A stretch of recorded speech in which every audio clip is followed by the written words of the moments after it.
ایک بہن نے سوال پوچھا ہے کہ ایک عورت کا دوسری عورت سے پورے جسم کا کتنا پردہ ہے؟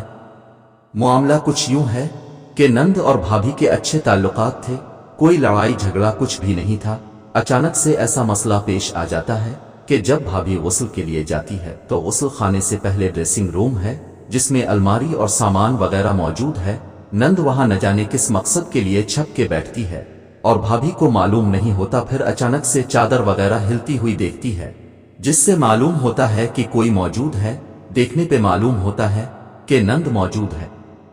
جب یہی معاملہ گھر والوں کے سامنے رکھا جاتا ہے تو وہاں پر موجود مولوی بھی یہی کہتے ہیں کہ دونوں عورتیں ہیں تو اس لیے کوئی مسئلہ نہیں ہے، اگر برہنہ حالت میں دیکھا بھی ہے تو دیکھنے والی ایک عورت ہی تھی، اس سے کچھ نہیں ہوتا۔ اگر اس نے دیکھ لیا ہے اور بھابھی یعنی جس کے ساتھ ایسی حرکت کی گئی ہے کو اس بات پہ غلط کہا جا رہا ہے کہ آیا اتنی بڑی غلطی تو نہیں ہے جس کو ایشو بنا لیا جائے، ان باتوں کی وجہ سے مسائل سلجھانے کی بجائے مزید بگڑ رہے ہیں کہ ایک غلط بات کو صحیح کہا جا رہا ہے۔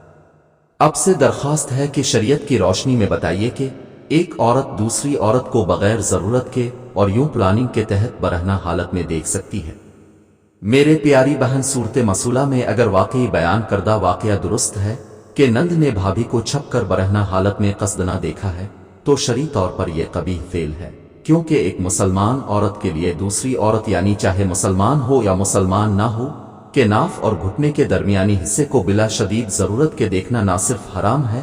بلکہ حدیث شریف کی راو سے یہ کام کرنے والا لعنت کا مستحق بھی ہے، اور حالن برہنگی میں 70 کا مذکورہ حصہ کا اعلیٰ ہونا یقینی ہے۔ لہذا نند کو چاہیے کہ وہ بھابھی سے اس فعل پر معافی مانگے اور اللہ کے حضور توبہ و استغفار بھی کرے۔ باقی ایک مسلمان عورت کے لیے دوسری مسلمان عورت کے ناف اور گھٹنے کے درمیانی حصہ کے علاوہ بقیہ بدن 70 میں تو شامل نہیں ہے، البتہ بلا ضرورت اس حصہ کو بھی دیکھنا درست نہیں ہے، اور یوں چھپ کر دیکھنے سے قباحت اور بڑھ جاتی ہے۔